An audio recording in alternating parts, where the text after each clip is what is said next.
Hey there. Welcome back to Phantom Power Hour. Coming to you live from some undisclosed location. It's not actually going to be live. Okay. Yeah. But we all should have been cowboys. Cow. We should be a cow, is what it says. Should have been a cow. Should have been a cow. Which is true. I like cows. Cows are pretty cool. Move along. Oh, Jeremy, what do you call a cow that just gave birth?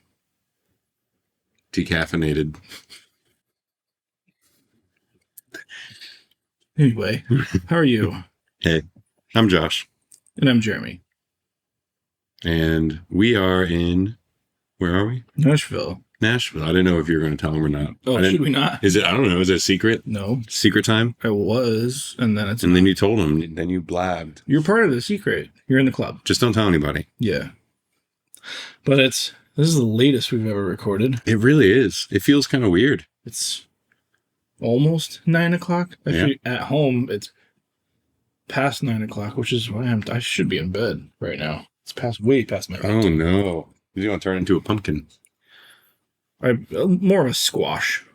Ooh, I do like squash. You ever had spaghetti squash? Yes. That stuff is good. It is, surprisingly. Yeah. You got to cook it the right way. This is true. Cook it wrong, bad time. Mm. Really, cook most things wrong, and it's a bad time. We have so much to talk about. We have not done a proper episode. We haven't talked to y'all in so long. The last one that came out was us building some pedal boards, and that was a blast. That was so much fun. And there's so much of that you didn't even get to see, just because it was, I think what came out was already an hour and a half, something like that. Yeah. I finished mine, by the way. Did you? I got it up and running. It sounds so good. Did it work the first time you plugged it in? No. Oh. No, but that was the easy fix, and I'm up and running. So was it a soldering problem? Or? It was one of the things, because I'm using the super thin SMPs, and I just didn't get used to how long to cut that lead. Yeah. So I cut it too long, and when I put the thing on top of it and screwed it back down, it broke the lead. Yeah. But easy fix. I figured it out. Did you just like unplug and like tap to find where in the chain it was broken? Yeah, I just tracked it down and plugged in one that I knew worked. So I found two. Okay. They had the exact same issue. But yeah. That's cool. Yeah. I've never used those connectors before. I love them. And now I know exactly how long that lead has to be to make it work. Yeah. So recommend at the end of the day? Yeah. Yeah. You like them? I don't remember what the other ones were. The toilet's running. Better go catch it. This is a noisy apartment. If they're able to hear it, we'll see. Yeah, we're testing these microphones because I'm a little closer than you are. I'm a lot closer than you are, actually. Which is the opposite of how it normally is. Normally in the studio, I'm like leaning up on it, and you're kind of leaning back away. So we'll see how this goes. This is just my natural seat position. I don't like to sit on camera where you can see my whole body. Mm-hmm. I'm getting pretty self-conscious about that. Here we go. And this is just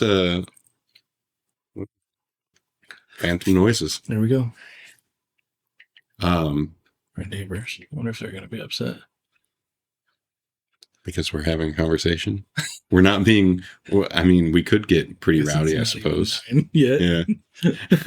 Anyway. Can you tell I go to bed early and have young kids?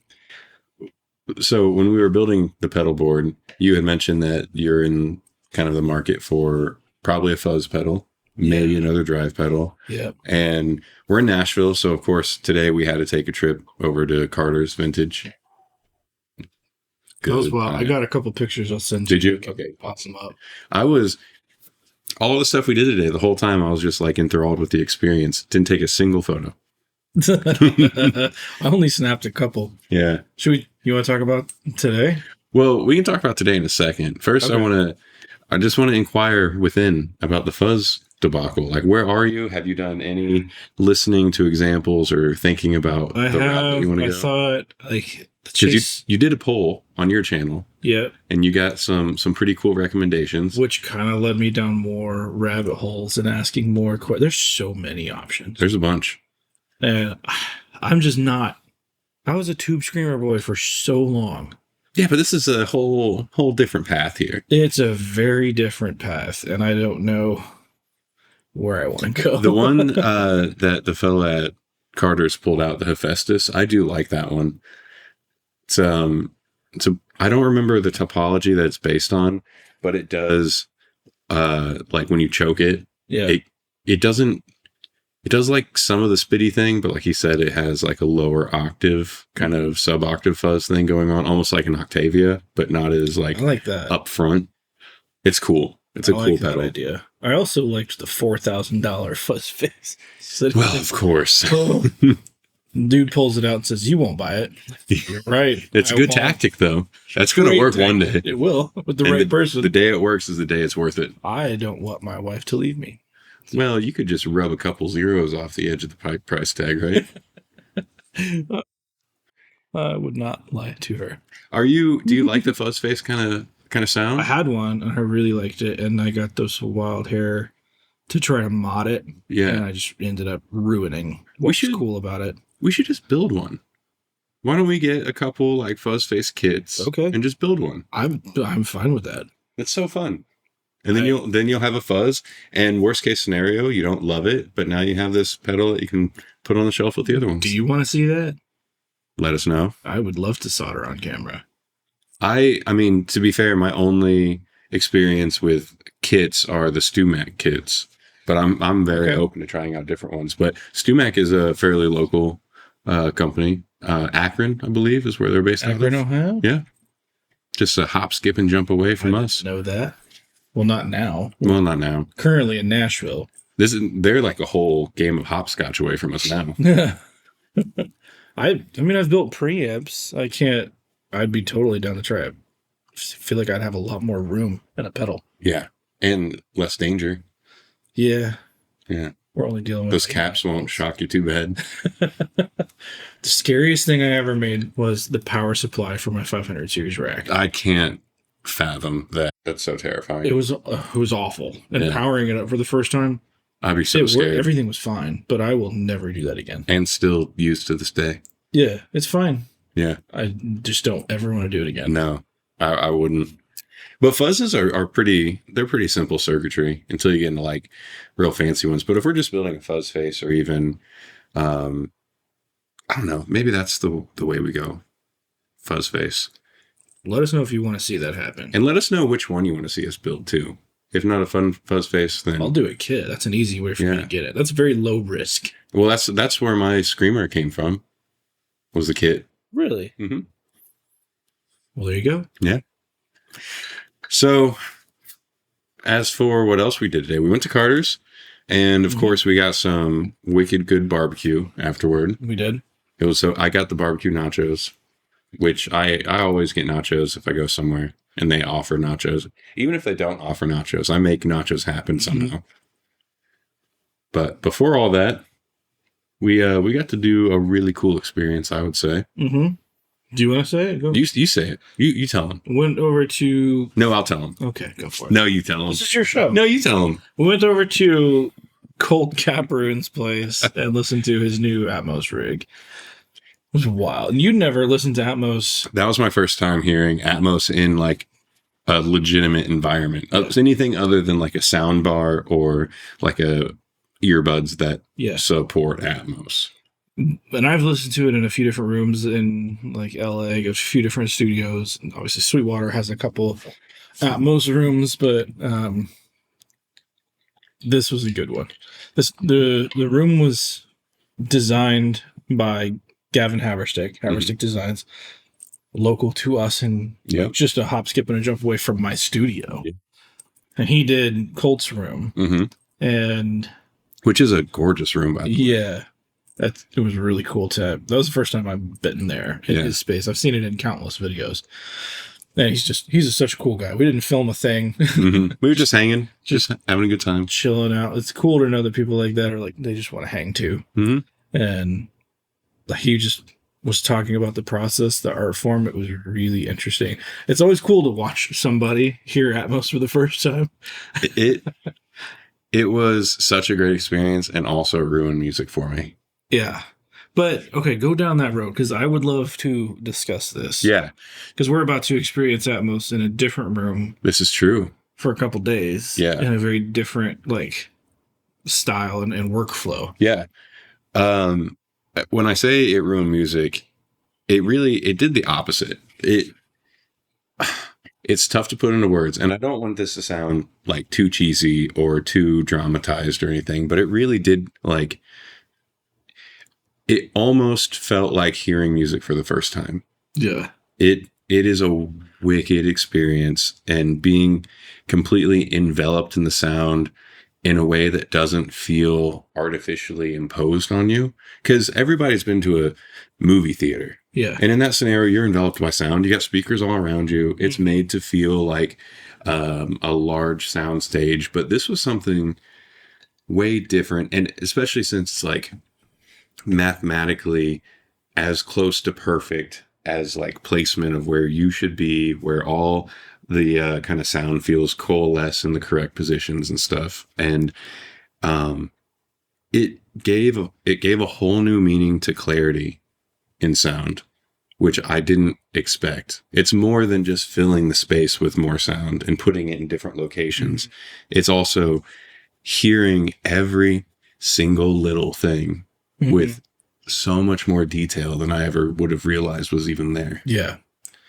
And it's a totally, as an engineer looking at it, it's exciting because it kind of lets the listener hear what was intended with the music, which is a weird thing to say because it was probably created stereo. Yeah. There's not a good way to track things in Atmos. However, what Atmos allows you to do is you don't have to squash it because there's loudness barriers in place that I think are a really good thing, that you cannot master it to just be loud, and the louder song is going to win. Everybody's kind of has an equal playing field in that arena, but you have all this space to toss around things. So if you have this crazy dirty synth and a bass guitar and heavy guitars and acoustic guitars and a vocal, instead of carving out the crap to get those things to sit and work well together, like Colt said, just move it. Yeah, you just move it, and now you don't have these kind of problem areas like you normally would.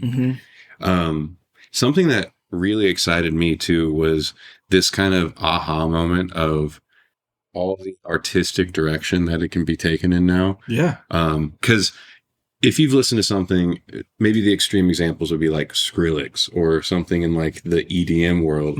There's panning all over the place. There's all these different effects happening to the sounds to move it.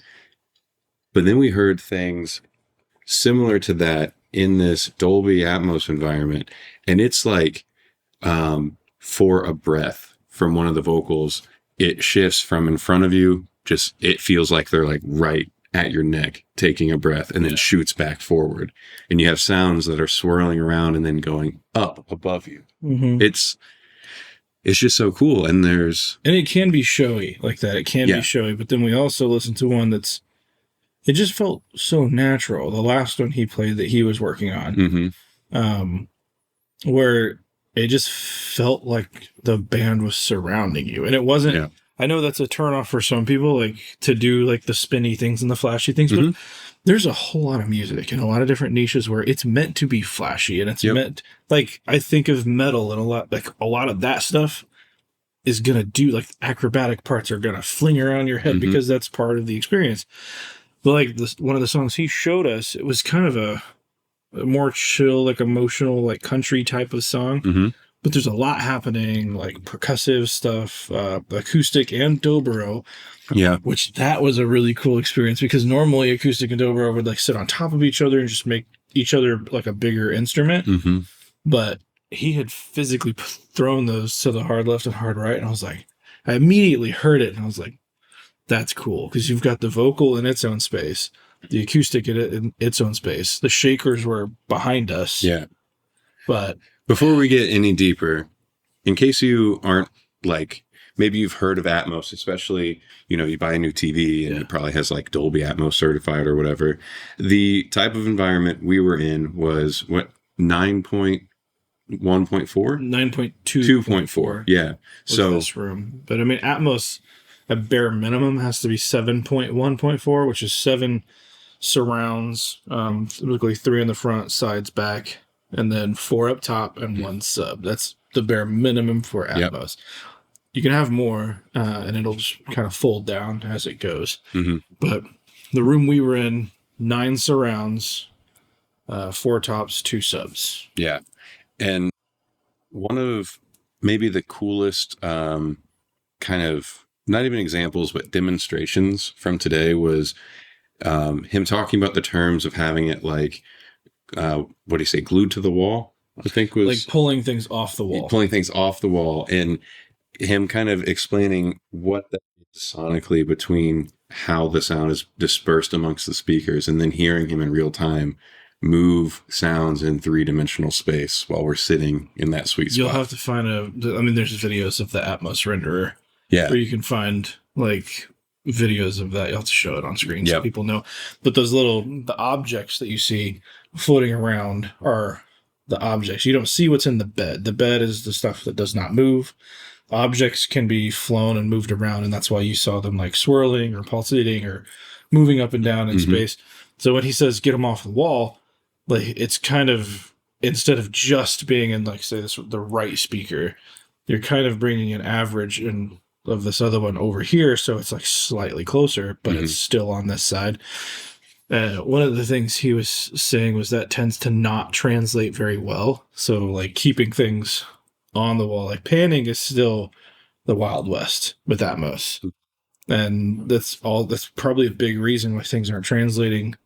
Not everything translates the way we think it should, but it's just part of. And what he means, right, was translating to headphones, yes, and or being folded down to stereo. Yeah. So there's just some things that just don't work, and we're not going to figure it out until you make those mistakes. It's growing pains of the industry. Yeah. And we were having the discussion trying to figure out if that is because of maybe the type of decoding that's happening in the headphone itself, or maybe it's something to do with the hardware of the headphone, or maybe it's just purely a physical limitation of having sound sources so close to your ears and then having them kind of could be make space around you. I don't know.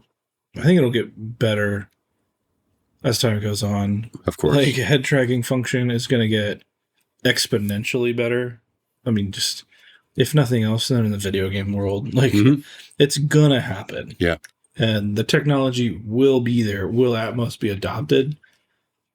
I think it will. I mean, it seems like in the industry, the name's getting adopted. As far as consumer use, I don't know if we're fully at a point yet, but we had that conversation a little bit too of, people that have the ALEXA. I'm not going to say it so it doesn't activate it if you have one. But if you have the little, digital assistant pods from various companies, that there's a potential that maybe something could be incorporated to let those, or have those let you experience that at some point as well. Which that's a cool future. I like the sound of that. Vehicles are already getting it. Yeah. Especially newer ones where firmware updates are being pushed and they're listening in their cars to Atmos mixes, which is bonkers. Now we just need streaming services to adopt it, and for more engineers to have access to using it, right? Yeah. I think it's exciting because there's so much space to play in. Like as an engineer, it's like exciting because there's this whole part of like, we get to do these weird things and put things in different places. Like all your wet effects behind you. That was wild. Like that was really cool. That made a whole lot of sense. Yeah. Separating the reverb tails from the original source and throwing those around and having those kind of automated movement, but that source still stayed right in front. And before hearing it in person, I wouldn't label myself as skeptical, but I definitely wasn't anywhere near as excited as I am now. And I think part of that is because I've heard a surround sound system before, like a regular one. I have a soundbar at home that will artificially like separate a stereo signal from a streaming service and try to push it into surround. And it's like a cool gimmick, but it never really sounds that good. And I was like, to me, it's probably a better version of that. But then I I don't know. After hearing it, it's just, I don't know. I'm excited. I need it now. I need it right now. Yeah, it's kind of wild. I mean, as an artist, it's exciting because you see opportunities for prosody and writing, and then how arrangement style affects the end listener in such like a drastic way. I know one of the arguments is, well, people are never going to listen on a system like that. That's very, very true. But to that same point, I mix on speakers that are 7,500 for the pair. Nobody's going to listen on speakers like that. To the mixes that I do, nobody's going to listen in an environment like that. They're going to listen on their AirPods. But we had similar discussions in the past of what the quality you're getting out of AirPods now was almost unfathomable, a couple decades ago. Yeah. But still, the difference is there. The difference is there, yeah. And I'm just thinking, like, 10 years from now, 15 years from now, 20 years from now, that technology is going to keep growing. The accessibility for the consumer is going to keep being easier and easier and easier. So what we experience today, very well with some technological leaps and affordability, I could foresee it being something that's a more common home installation at some point in a decade or two. Yeah. And that's an exciting thought. And I mean, a lot of the consumer side of it's already built out. I mean, look at sound bars right now. Like, we were talking about I have a 5.1 surround sound bar at home that was insanely affordable, right around $100.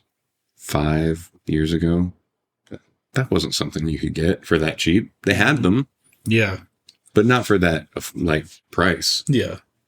So, I don't know. I am much more hopeful now than I ever have been about it. And I think it's because I want it to work. It's gonna happen. Like, it has to. Like, something has to. If it's not Atmos, it's gonna be something else. Yeah. And I don't see how it could not be immersive, because we already see it in film. We see it in games. Like, certain parts of different industries like expect this level of immersiveness. And so, like, pushing against it from a music standpoint is really interesting, instead of going like, hey, let's fix this. Like, if your problem with it is, all this stuff is unexpected, I don't know what's going to happen. Like, instead of having that, we're just saying, no, table this thing. Yeah. Why do we need more than 2 speakers? We don't have more than 2 ears. Do you think, I mean, I'm sure there was that kind of pushback at the advent of, like, the 8-track. And then when you started to get, of course, digital processing, when you had software DAWs, I'm sure there was so much pushback. There still is. Well, yeah, of course. I mean, you've got your tape guys and your analog all the way, baby. Is it really music if you can hit undo and redo it? Is it really music if you could edit together the best performance of all the performances? Well, I think so, but I agree with you. There's always going to be that pushback, or even the, like, analog versus digital conversation, like, just different ways to work. But at the end of the day, should have been a cowboy. You know what I mean? Should have been a cowboy. When in Rome. We are not in Rome. That's next episode. Are we going to Rome? Nah, surprise. You talked about how other industries are expecting this type of not only fidelity, but kind of 3-dimensional capability, right? Especially cinematography and video games, especially as that whole industry, the technology keeps evolving so rapidly. I've got to give you a game update. And I know that you've not played any of these. Maybe you have. And if you haven't, let me evangelize just for a brief moment. I did get a game. We'll talk. You go on, but I did get a game. I need to hear this. So, the release day, a couple days ago, Black Myth Wukong came out. I don't know what that is. It's China's first ever attempt at a AAA game. And I'm going to be surprised if it doesn't win Game of the Year. It is a masterpiece in every single category. What type of game are we looking at here? So, if I know, Jeremy, I'll explain more in a second, but what's it called? Black Myth Wukong, Wukong. So, if you're familiar with any of these games, it is like a cross-pollination of the remake of God of War, or even the original God of Wars, and Dark Souls or Elden Ring. So loads of bosses. There's no difficulty level. It's just what it is. And it's kind of tough, but sometimes you can one-shot bosses. Sometimes you'll have like 10 or more attempts to get through it. There's so many like hidden secret things to find, secret bosses. You level up. It's like a role-playing RPG, but you don't go through the rigmarole of creating a character. You don't have to deal with open world per se, but there are large open areas to explore.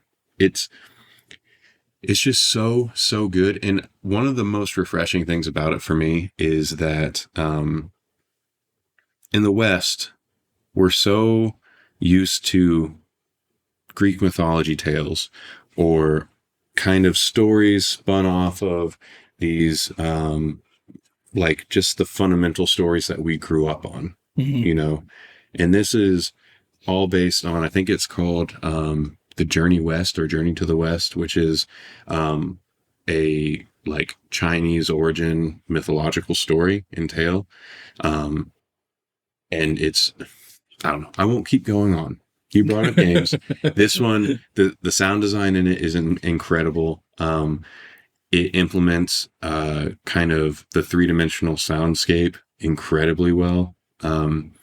More so than just you turn your head one way and you turn your character one way and the person to your right talking is coming out of the right speaker. It's much more like the full environment is happening around you. So there's like a dust storm behind you and you hear it behind you as you move. The location of the dust storm moves based on your orientation, stuff like that. And it's gorgeous and it's great. And I just want to evangelize for a hot second. If you play games and you haven't played this, I'm sure you've heard of it. Go get it. Just get it. So that's my game update. Is it on the Switch?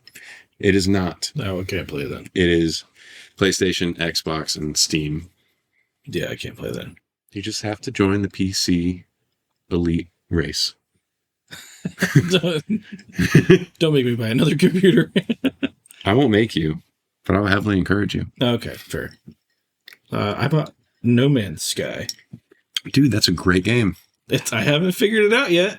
It's the start is weird.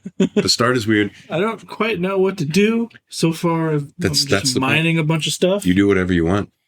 Have you fixed your ship yet? Have you gotten through the tutorial? Oh, yeah. I've already gone to a couple planets. And... So, dude, isn't that such a cool experience of you're on this whole wasteland and you can go like for hours in any direction walking and you get in your ship, no loading screen, no nothing. You just fly into space. It's wild. And there are thousands of planets you can go to. It's huge. I haven't figured it out yet, but it's pretty cool. Their update that just came out about a month ago improved the game a lot in my opinion. But that same last week, so. Nice on the Switch. Mm-hmm. Yeah, that same company is working on is working on a game called Light No Fire, which is taking the same functionality and ideas of No Man's Sky. But now it is one singular planet about the twice the size of Earth, but fully you go anywhere on it. But if you were just walking, it would take you twice as long in real time playing hours or days or weeks or months or years to walk from one side all the way around because it's that size. It's shocking how big. And like, so this discussion, not to wrap it right back around to Atmos, but I'm like, this level of immersion and lore is like, you kind of expect it. So No Man's Sky has VR. Yeah. It ships with VR. And I've played it in VR. And it's wicked. So I don't know that I would want to be in VR in that game. That's you do. You do. Just to drive home that fact of like the level of immersion is growing rapidly. And And it's welcomed, and like, well, maybe it's not to the extent that I think it is, because I'm definitely not plugged into the gaming world. Mm-hmm. But it seems like if you're playing Call of Duty or whatever the shooters everybody plays now, if you're playing that, you want to know where that bullet's coming from. So that requires some level of 3D immersion, and it's like it's welcomed in certain industries, but in music, if I want a dobro behind you, you're like, no. I don't put it in the right speaker. I don't know if I'll ever understand the pushback music. I would love to hear a well-formed argument against it from somebody, because I don't understand.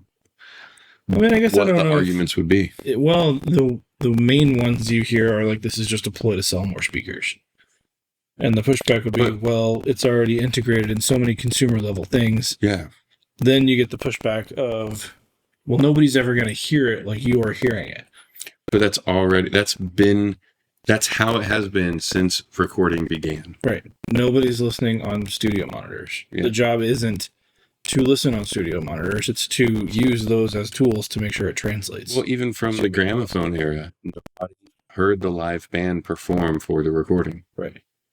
So it's... There may have been pushback on the gramophone. Who knows? Oh, I'm sure. I mean, it captures your soul. Oh, those are photos. Sorry. You can't go to heaven. Yeah, well... What's that? Oh, Bruno Mars, Locked Out of Heaven. That's what popped in my head.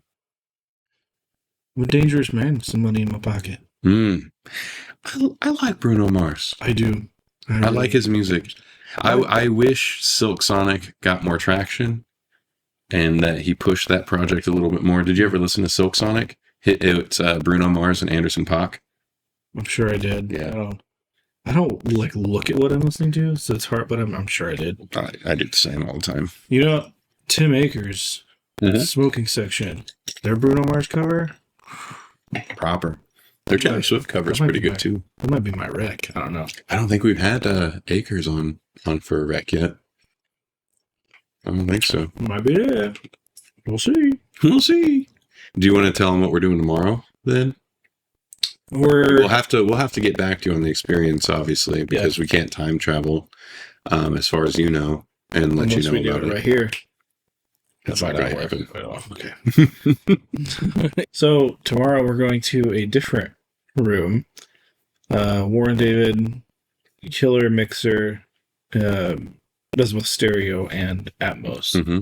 So we're heading down there to see what his workflow looks like. This whole trip, I mean, didn't necessarily plan for it to be as Atmos heavy as it is, but I'm not mad about it. I'd be lying if I said it's not got me thinking again about putting one in at that studio. So we'll see.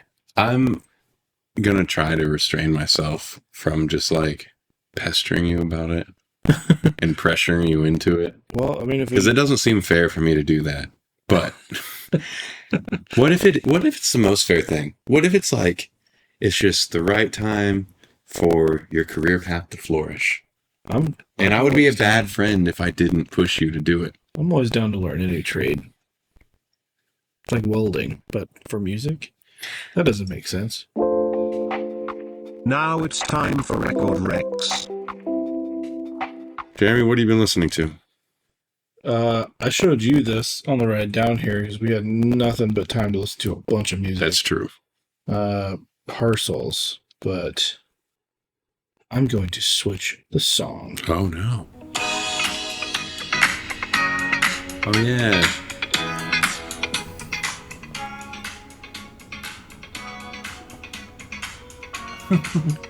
Overarching sound. What did you say? I think I said it was like Wolfpack and Kishibashi had a baby, but the baby's on a chill pill. Yeah. It was perfect. Yeah. Because there's even parts where they break out some flute, which it fits right in there with Kishibashi. It could be Kishibashi just in a disguise. It very well could be. And the guy's Wolfpack. Because there's times where like the bass just gets so busy in a really good way. A lot of the bass tone from the songs that I heard today are really, I like the tone a lot. It's like fat and full, but tight and fast. And it's like the bass is the rhythm guitar. Mm-hmm. Because guitars are doing like the very like 70s disco percussion. a really interesting take on that 70s thing, which can be really cheesy.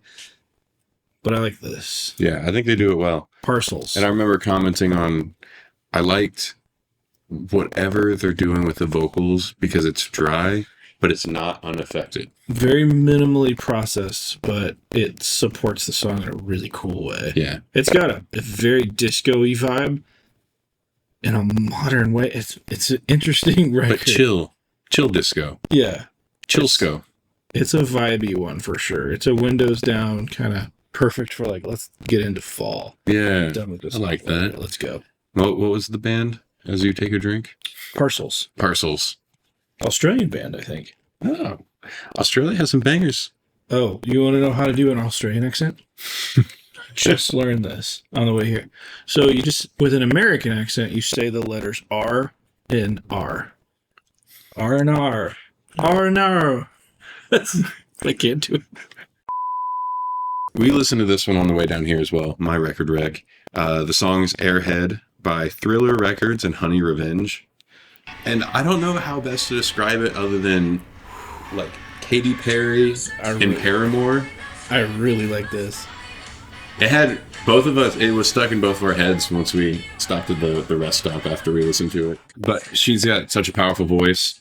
The guitar parts are cool because they're like poppy, but real dirty until they're not. It's a fun listen. It's a fun listen. I really like that. Yeah. I don't know how you found that. The magic of just YouTube. I don't think that was even a new release one. I think what happened was it was after you had suggested Strawberry Girls, actually, which is another band we listened to a little bit on the way down here. That's an interesting. It just was an autoplay on that, like, sounds like, or you might also enjoy. That's a good one. Honey Revenge, Thriller Records. Yep. It's past my bedtime. It's been a long day. It's been a long day. That was a lot of driving. I've been running since 5. You've probably been running since around then. We might skip the gym tomorrow just for some sleep. If we fall asleep right now, we can get some amount of sleep. How much do you sleep? Do you sleep enough? Would you sleep better if you had a full Dolby Atmos setup to sleep inside? Probably not. I don't know. Could you imagine your ocean wave sounds? No, I'd be in there listening to mixes all the time. You'd feel like you'd be drowning, maybe. You're surrounded by that. It'd be very addictive to just sit in there and pick apart mixes. That would be one probably frustrating thing if you had that rig of feeling like there's not enough fully fledged Dolby Atmos mixes to listen to yet. There's a lot of mixes. There's so many Atmos mixes. Just so many of them are bad. Yeah. And we got to listen to bad ones. We won't ever say what those are. Nope. But they were less than enjoyable. When you listen to good ones, and then you hear the bad ones. Yeah. But it's subjective. Maybe we thought they were bad and you absolutely love them. You would think they were bad. Probably. Because this is good taste. This is a discerning audience. It is. They're here, after all. Still, somehow. That was not patronizing at all. What should they leave if they made it this far? An apple? An apple. Yeah, leave an apple if you made it this far. Apple mousse. Let us know. Apple mousse. Apple mousse. Apple mousse. Apple pie with moose tracks? Probably good. You're hungry. I'm not, but you said apple mousse, and where else is my brain supposed to go, Jeremy? What do you think about the future of Atmos? I know we've talked about it once before. The landscape's changing. And let's get beyond like we just have 2 years argument. Genuinely curious. There are good discussions to have here. And I'm actually interested to see what those are. So. Yeah. And if you get a chance, in the comments below and on Jeremy's channel, tell him he needs to get an Atmos set up. Convince me. Yeah. Okay, bye.